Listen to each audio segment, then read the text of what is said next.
What's going on? I'm Kairos, and I'm still relatively new to Bloodborne. I only played for the first time a couple months ago, but man, I love it. I love it a lot, so I want to play more. And as I'm playing, I would like to lay out my thoughts and ideas of the story and the lore as I currently see it, based mostly on just my couple 2 to 3 playthroughs that I have under my belt so far. So bear with me. I'm an amateur still. Keep an open mind. Most of my ideas may be preposterous. Most of them actually will probably just be really shallow. But I don't know. I really don't. I'm going to be excited to see how they compare to, I guess, kind of the accepted theories that are out there. Still haven't looked into things like Vati's videos. I still haven't read A Pale Blood Hunt by Redgrave. Those and other things I have on a list that I'm excited to get into once I finish up with this. But I really wanted to get my thoughts together first. I didn't want to rob myself of the experience of trying to at least piece together some form of cohesive story elements of the game before I filled my head with other people's ideas that were far more intelligent than me. So, for what it's worth, let's do this. And I think I want to start with the Old Hunters DLC, and I'll tell you why when we get there. I could go through this grave because I have been there, but I think let's actually go to Cathedral Ward and get whisked away outside Odin's chapel so that we can hear the dialogue.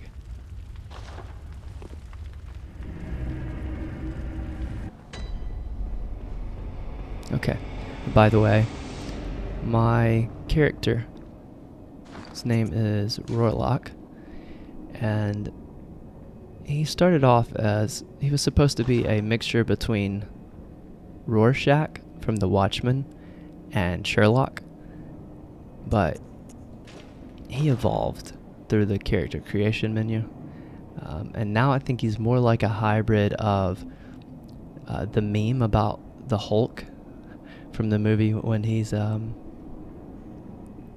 like in civilian clothes, just chilling with his glasses on, and Anton Chigurh from the villain from No Country for Old Men.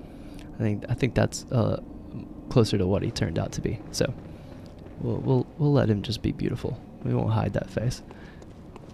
Okay, so this was my first encounter in the game with, I guess you would say, the cosmic horror elements of it, which was a trip because I really did not know that existed. I didn't know to expect that at all, and it's kind of been a cool introduction to that whole concept of cosmic horror. I'd heard about Lovecraft. I kind of heard the term Lovecraftian thrown around before, but I'd never really understood what that meant. And actually, after playing the game, I picked up some Lovecraft. Unfortunately, he seems like he was a bit of a dirtbag in real life, but thankfully that doesn't seem to come out in his writings. I've been enjoying those, and I'm sure I'll talk about some of his writings more when we get into the fishing hamlet. But yeah, this was a memorable experience right here, getting lifted up into the air by at that time just a ball of matter. Okay, quick point here. See that he has a brain, or like he has something inside his head. Their children too. In the actual game, but in this cutscene, it's just hollow. So you can just see straight through it. And their children forever true.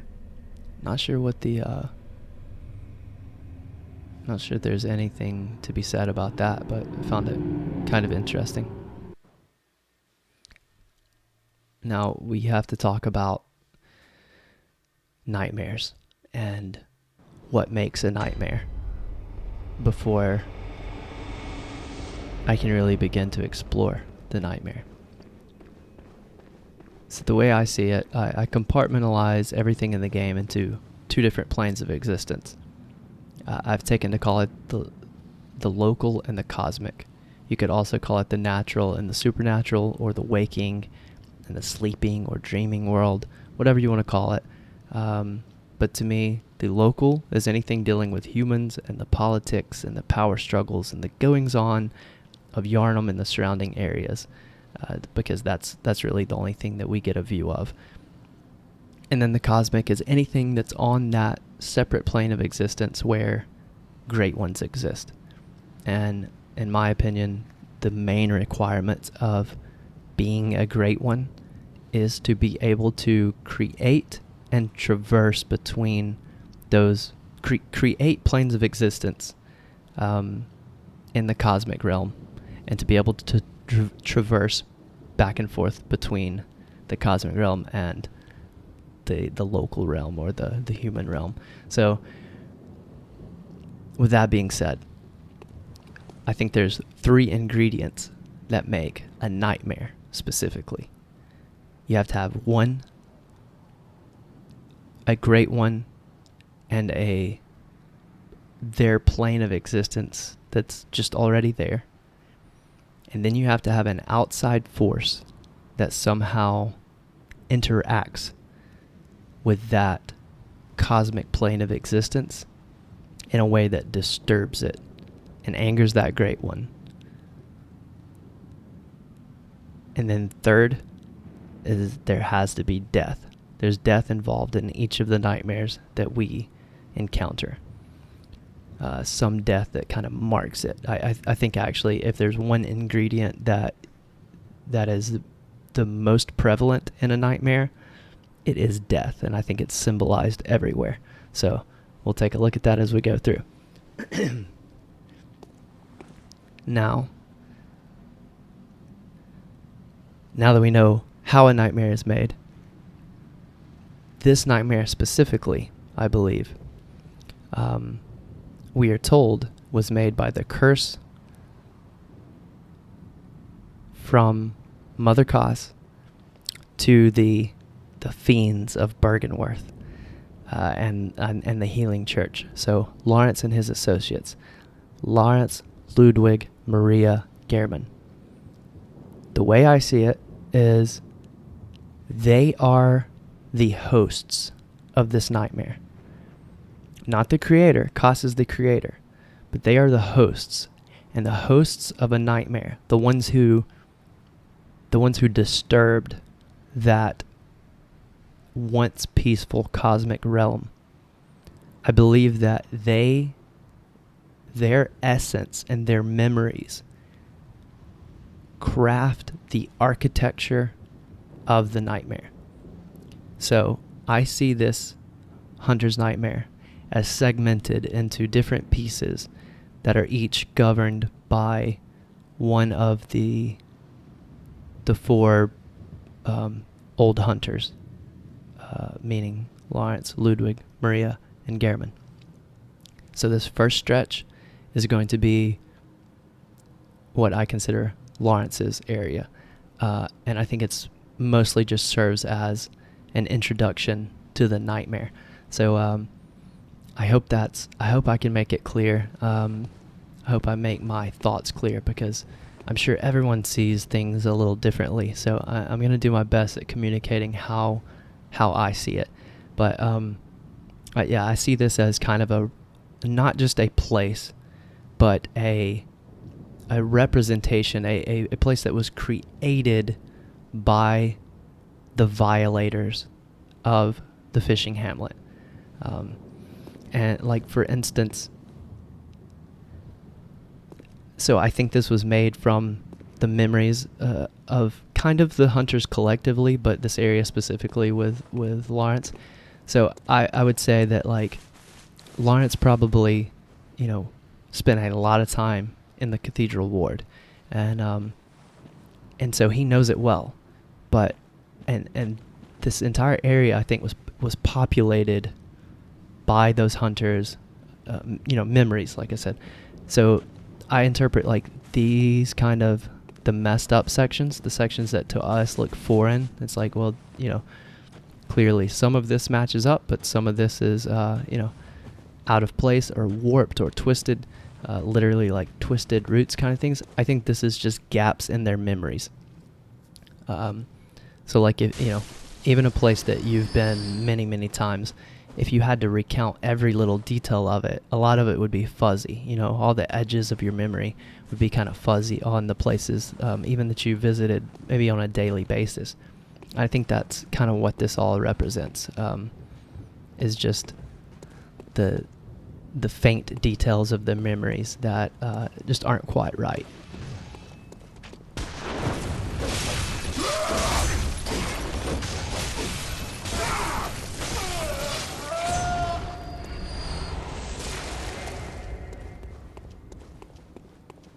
Let me get up to this overview of the kind of the endless hunt going on down below, and then we'll talk about that a little more.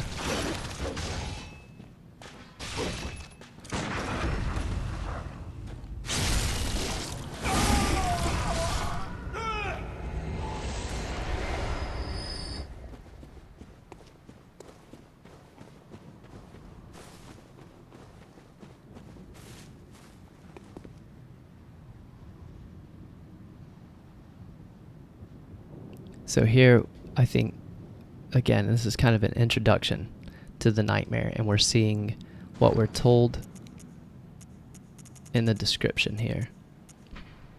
That a hunter who goes drunk with blood is said to be taken by the nightmare, destined to wander forever, engaged in an endless hunt. So that's what we're seeing here.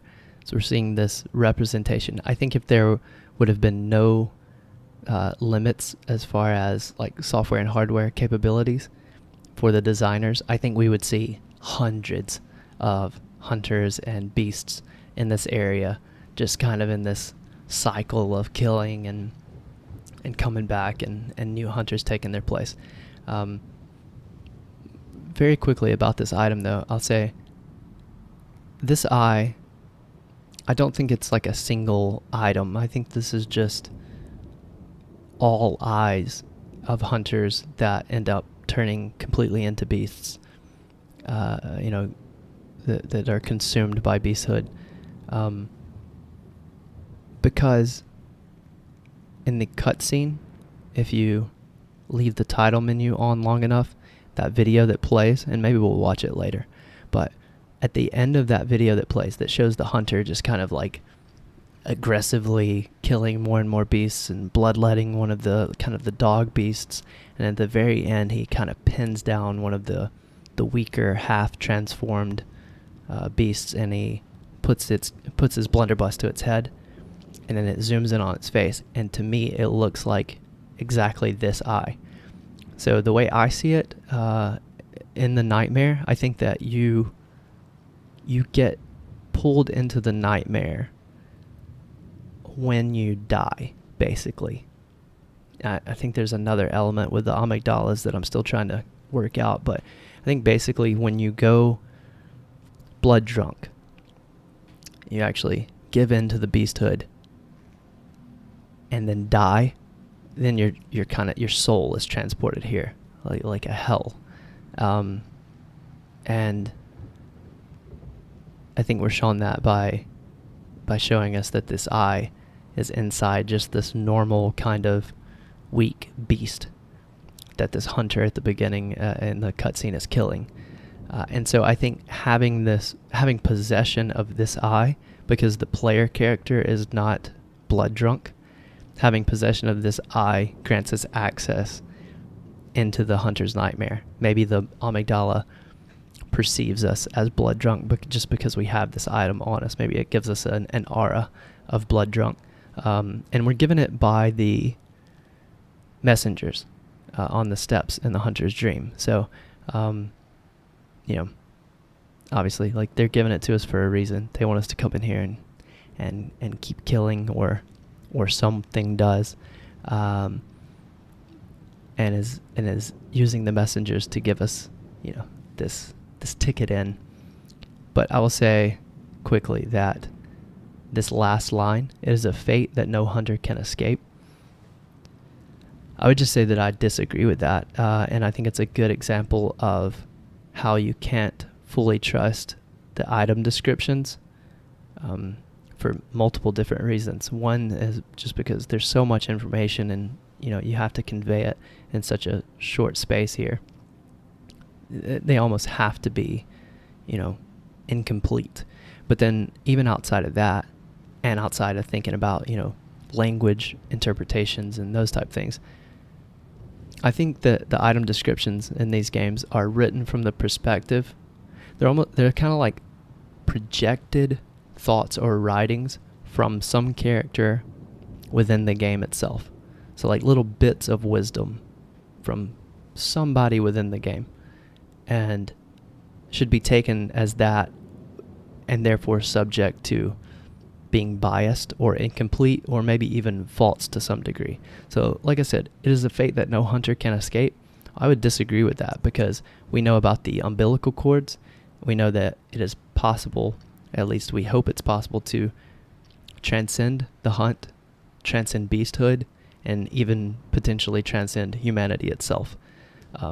So we're either getting somebody's either purposely only giving us partial information here, or this is written by someone who knows about the nightmare and the curse, but actually doesn't know about the umbilical cords and the potential to transcend the hunt.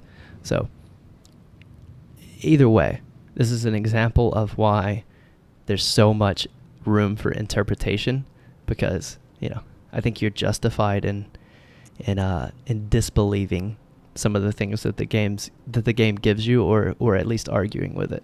So I find that interesting. All right, so here we go. Oh, I have a brutal theory about these little these beasts here that are kind of timid and hesitant to attack. So, like I said, I think you're transported to the nightmare on death. And I think, at least for a time, I don't know if this is still going on today, or like in the realm that we exist in, but at least for a time, hunters who went blood drunk and then, in my opinion, died, were transported here to kind of just do this loop of killing over and over. But I think these little beasties, I like to think that the Curse the Fiends, their children too. I like to think that all the Bergenworth and Healing Church hunters that left here, and I do think they left. I think they left after the violation of the fishing hamlet. I think they left, went back to the waking world, had normal lives until they died, and then kind of populated this place in their rightful places. But I think when they were in the waking world, they were all kind of scumbags. So I'm sure they were sleeping around. I'm sure they had lots of kids, but we don't know about any of them as far as I know. So I like to think that basically all their children were stillborn, but the souls, or the, you know, whatever you want to call it, the spirits of those children were just immediately transported here. And that if you could see through kind of the twisted perspective of the nightmare, that these would just be kids. These would just be kids, and these are the hunters who went blood drunk in the waking world, who are now just murdering the children of all the hunters from Bergenworth over and over for eternity. Probably absolutely nothing there to that, but I think it's a sufficiently screwed up explanation for what's going on here. All right, let's move forward.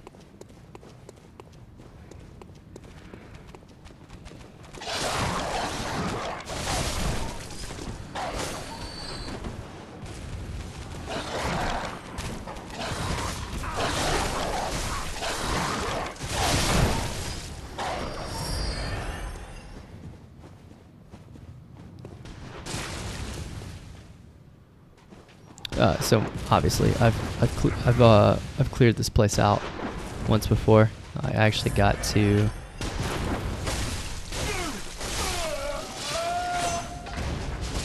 the shortcut door going back to the Cathedral Ward, or the Odin's Chapel area. and then decided that I wanted to start here with my lore speculations. So once we get to I love these. I would like to try out that weapon, but I really like the moveset of the enemies when you fight them with it. Once we get to Ludwig, I'll actually have to do everything from there. It'll be new content, or unexplored content on this playthrough at least. Okay, here I think we have more symbolism, because these are kind of, we haven't seen these exact guys before. They look like Yarnamites to me, you know, like transformed, or Yarnamites that are starting to transform. To me, what that represents right there is the Yarnamites coming to the church for help on the night of the hunt, and then being greeted with something far worse than beasts. Let me take care of this guy, and then we'll continue these thoughts.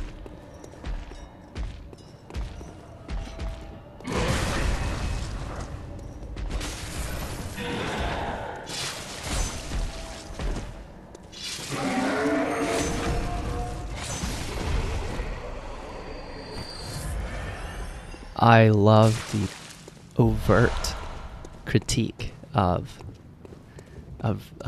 giant religious structures in this game. Maybe specifically the Catholic religion, or the Catholic Church, I should say.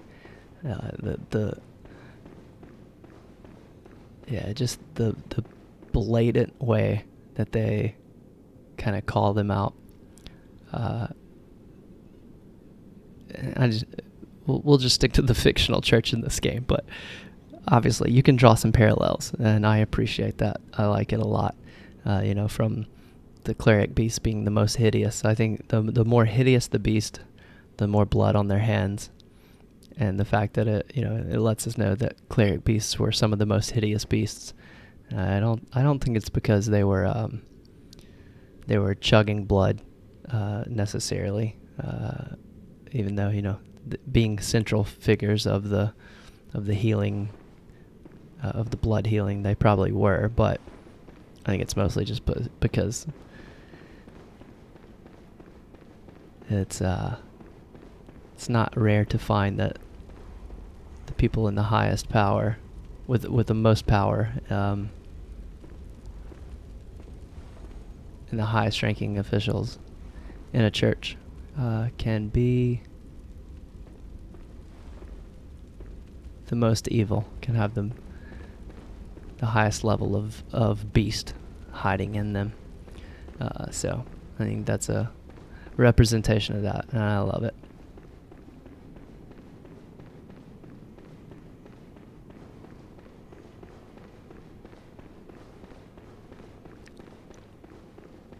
Okay, so we begin now to transition away from what I consider kind of Lawrence's area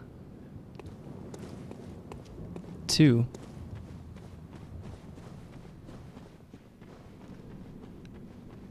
the domain of Ludwig. And I think things get a little more interesting starting now. So again, now I see everything that I see from this point on, I see it through the lens of Ludwig's sins and his memories.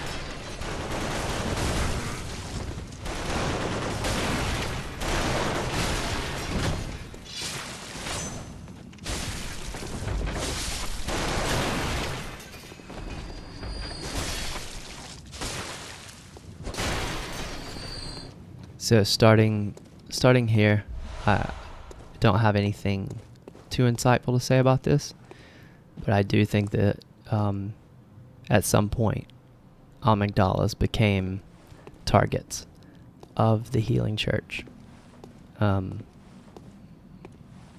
Bergenworth, and by extension, the healing church. And so I think that here we have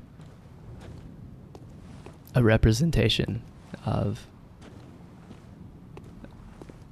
a deceased amygdala that is at the hands of those early hunters. And I think we will see more ramifications potentially about that later on. We also start seeing these graves that are similar or maybe even the same as the one that goes into the Nightmare of Mensis. And again, I just think this is a representation of death.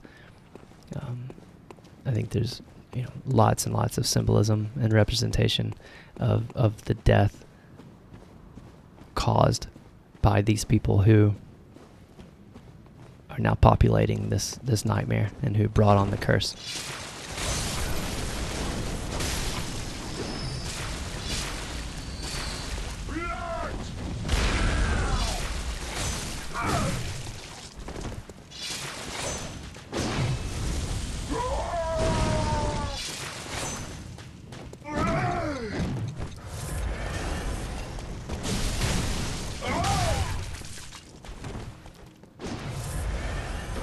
I love watching these guys.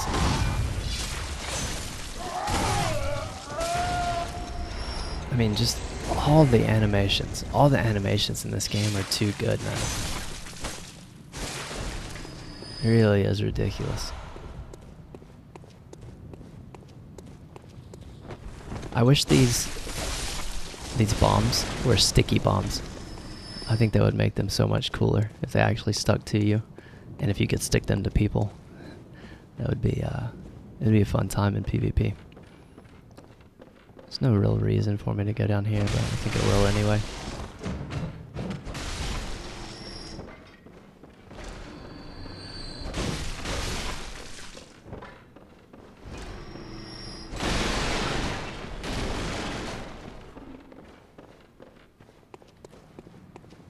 So out here we find something that, again, I don't have anything real insightful to say, but we find an interesting character, a person using the Beast's Embrace rune and the Beast Claws, and then we pick up the Firing Hammer badge, and we're told that it's crafted by the Auto Workshop, precursor to the workshop of the heretical powder kegs. I think the powder kegs are only heretical after the burning of Old Yharnam, which we're about to talk about. But I don't have a lot of thoughts on this dude. I think it's very interesting, and I'm sure that there's a lot more to be uncovered about him. But as of right now, I just think it's a cool little encounter. I'm sorry that I've already killed him. I wish I could fight him again. And we'll run back this way, and I will tell you kind of my major theory on Ludwig's area here.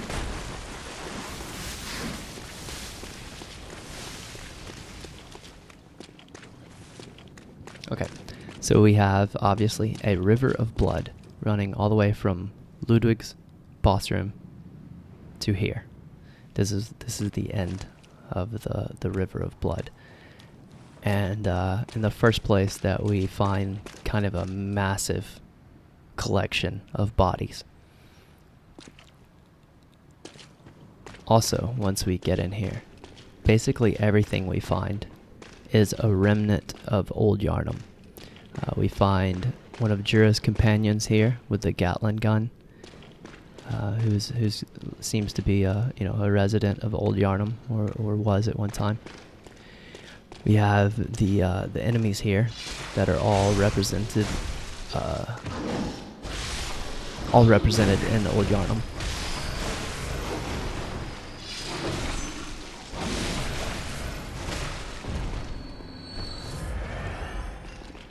We have some hunters that, of course, all the hunters have a similar look about them, but I believe that these are either. I believe these are similar to the one that you fight. I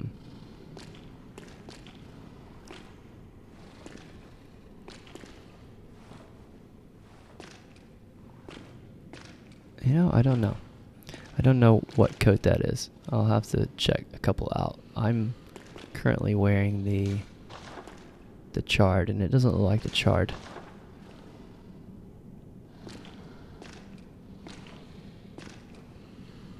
So I'm not sure where these hunters are supposed to be from, but I see them as old Yarnum. Oh, actually.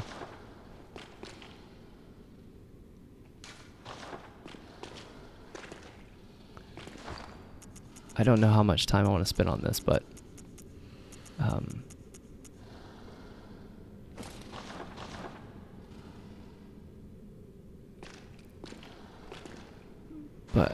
maybe later. I'll try to go through my my boot collection and see which boots match up with those best.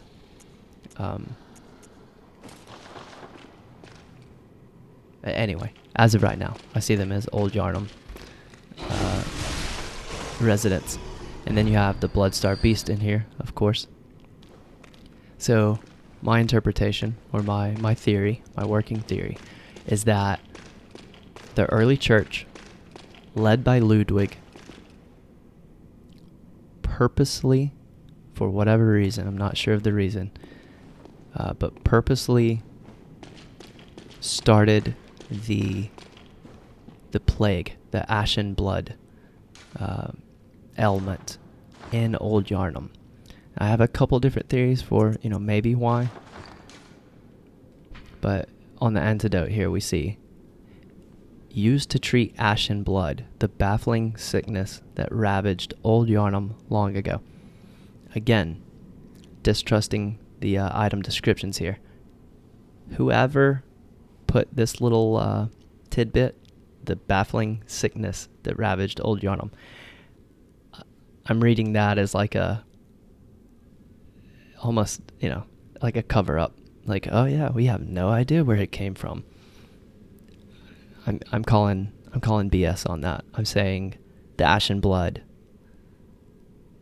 was purposely put in, was somehow transferred to the people of Old Yarnum, and then maybe it got out of hand. Maybe there was a reason that the Healing Church wanted to do it. Maybe they knew that they had a cure for it, and they were going to make themselves look like this. They were going to use it as a power grab, something like that. And they were going to infect these people and then come in and save the day, and everybody would just be so thankful that they would pretty much let the church do anything they wanted to do from that point forward. Maybe it was something like that. But regardless, either it got out of hand and they ended up getting scared and burning it all down, which is kind of, I think, the most likely theory, if you following my logic here. Or maybe there was something even deeper than that going on, and I've went down a couple of rabbit holes of thinking about the possible intersection with the amygdalas, because you find the small amygdalan arm in there as well, and so with everything else in this area being some part of Old Yarnum, maybe there's a wild theory to come up with that somehow, some way, the amygdalas in there. I think there was like a previous form of amygdalas. I don't think the amygdalas as we see them, I don't think is necessarily what was around at the time of the old hunters. I think there's a fun theory to be crafted, however unlikely it may be, about the amygdalas, for whatever reason, kind of being in Old Yarnum first, and the church coming up with some scheme to get them out of Old Yarnum and into Yahargul, because you have that connection point there to potentially experiment on them, or whatever nefarious purposes they have. I think it's a little out there, so I'm going to leave that be. I'm just going to stick with my initial theory that I think that the church, led by Ludwig, started the ashen blood disease. And I would also say that I think I don't know, I think I probably would disagree with the item description saying that it led to the Scourge of Beasts.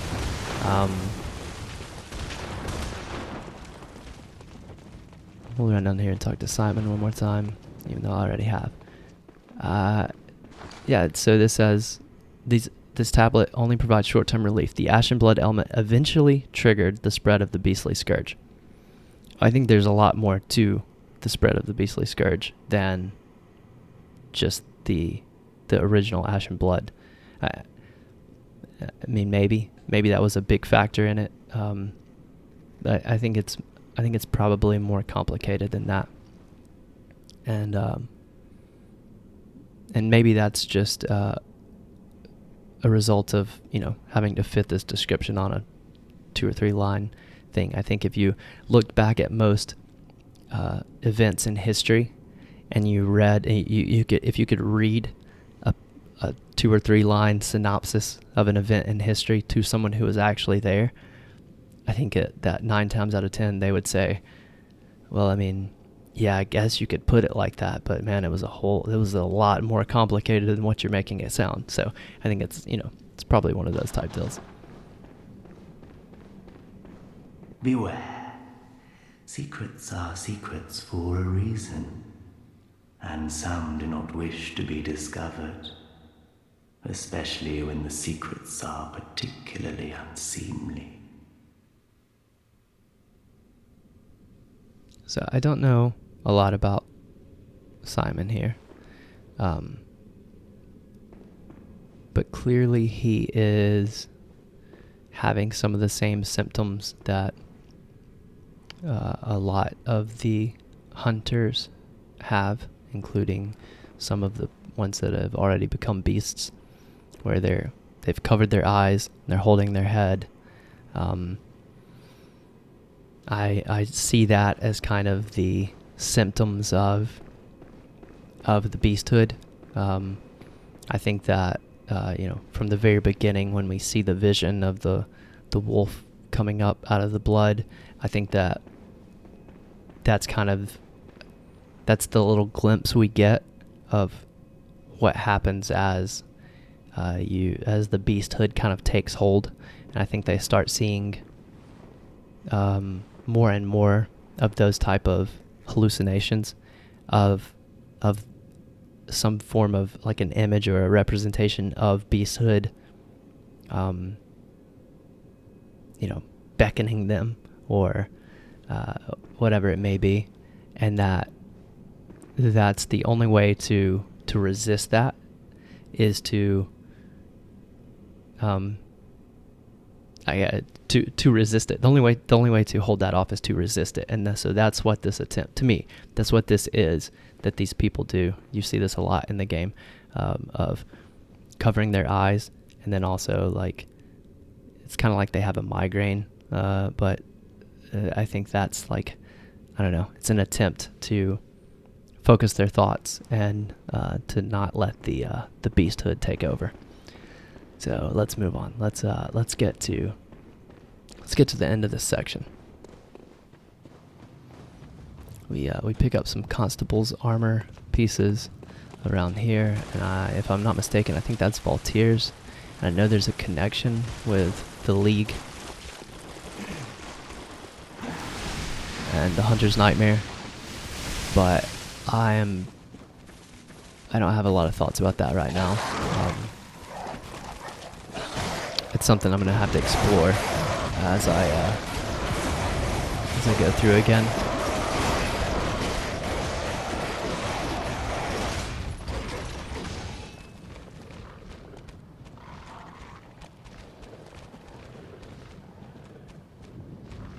So here is something that I talked about in my first playthrough, but I think this is such a cool little camera trick. I love the way that the field of view backs up,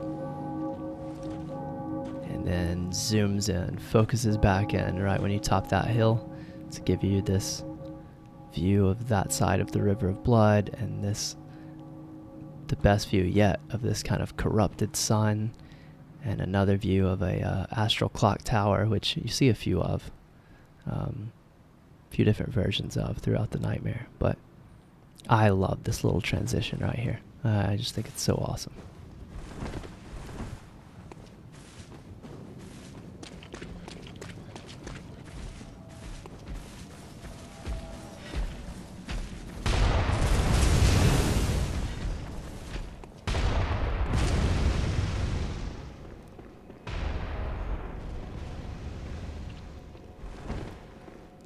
And one more thing that I'm sure that everybody knows, but I also love this shadow right here. I love how the shadow drops down and it shows you the, gives you a heads up of the hunter there behind you. And I'm gonna run this way just to see if this drops again. I don't think it does.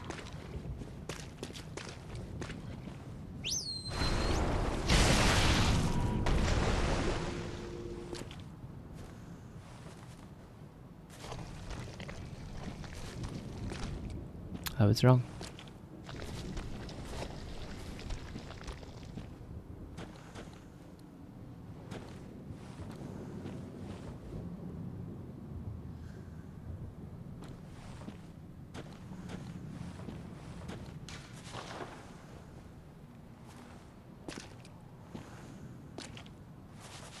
I don't have any real deep thoughts about why this is here. I think it's just a kind of a foreshadowing of where we're going.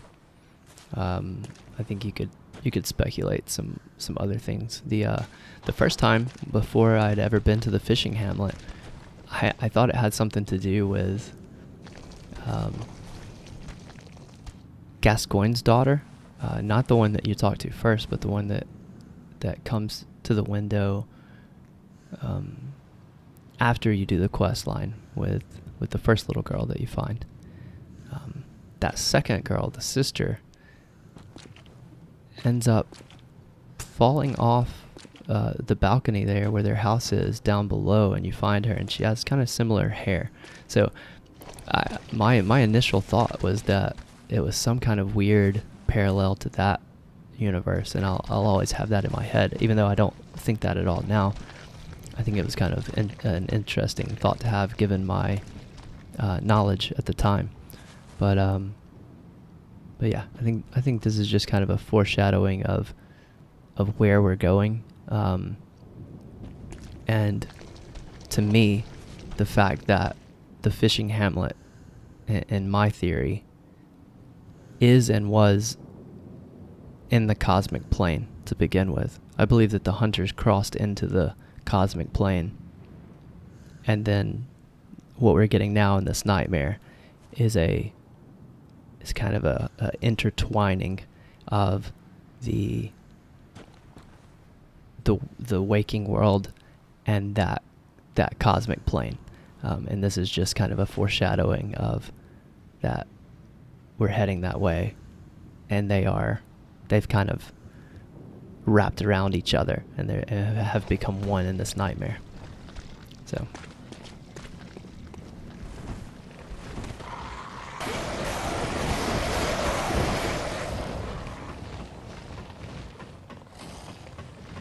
one last observation here, and then I think I'll roll into a new chapter,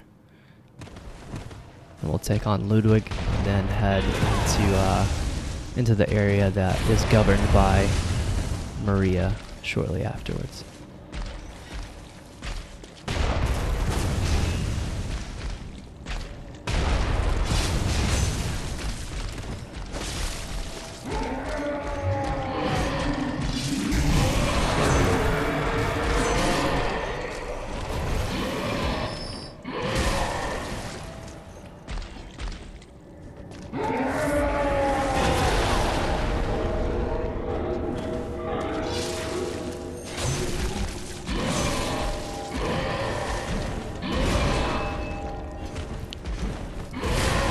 Wow. That was unfortunate.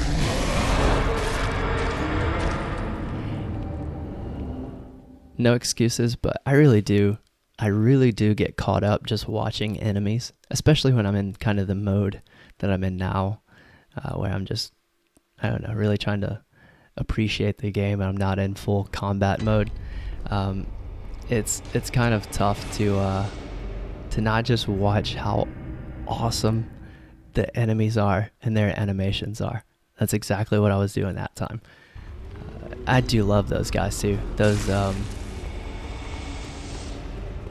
call them the nightmare fatties. I don't like executioners because it gets confusing to me talking about like whether it's the covenant or the enemy. So I just call them all fatties. I call the ones in the waking world just fatties, and the ones out here the church fatties. Well, I mean the nightmare fatties. Sorry, but I love them. I love these enemies. I think the design is so cool. Okay, so this is the last thing I want to point out, but I think this is a representation of the gate where you fight the cleric beast, and the fact that the church locked that gate, locked the Yarnamites inside, on the night of the hunt or when the hunt began. And so this guy right here who's doing his best imitation of the Eric Andre meme of the "Let Me In," he's representing the Yarnamites being left out in the cold by the church, left to die. I think that's exactly what this is. It's either that or it's a representation of the gate at the cathedral ward that goes into the central plaza. Because actually, let me see if I have that key right here. So it says, a cloth emblem that belonged to the captain of the church hunters long ago. And I think it's possible that was Ludwig. It opens the main gate that leads to the round plaza of the Grand Cathedral. Main gate is shut tight on the nights of the hunt. So when I read this, and I read anything about the church with this kind of like, I don't know, this shadow of evil that's always over it. So I think they shut the gates and turned it into some kind of like ritual or tradition. But really it was just shutting the gates to keep the main plaza and the church safe from the outside, the beasts, outside. And whenever the church decided it was safe enough, they would come back and do this triumphant, you can re-enter the cathedral ward now, and made a thing of it. But really, they were just protecting themselves. That's how I read it. And I think it's possible that Ludwig was that church captain. And so, yet again, this is, a representation of blood on Ludwig's hands. Everything that we've just seen, I think, is kind of marked by Ludwig's sins. All the graves, all the ties to Old Yarnum, and this being the last one, this representation of the church, potentially led by Ludwig, just leaving the people to die. Now, Ludwig is a more complicated figure than that, and we'll talk, I see him as this kind of like heroic, like ultra warrior, like a dude that was always 150% at everything he did, that was highly revered, probably extremely important to the church, to the early church, for being such a charismatic leader. And later on we talked to Simon, and he has high praise to say. I know that through the armors that we can get at the very beginning of the game, it tells us that Ludwig took Yarnamites and recruited them and trained them. So I think I see him as just this like over the top, dramatic, but like highly effective warrior and leader. And I think he was probably obnoxious, but like feared, and so he's an interesting cat for sure. And then we have the whole, we've got to talk about the sword that he has. But I think we'll save all that for later. It's been fun so far. I'm enjoying this. I'm hoping maybe to do something like this like once a year at the end of every year. Just find new things to appreciate in Bloodborne and talk about the story as I see it each year after I finish this up and go to the University of YouTube and get my degree in Bloodborne lore. I'll definitely be revisiting a lot of these stories from now and until as long as I'm able to play video games. So we'll pick up next time. We'll take on Ludwig. We'll head on from there. I'll see you then.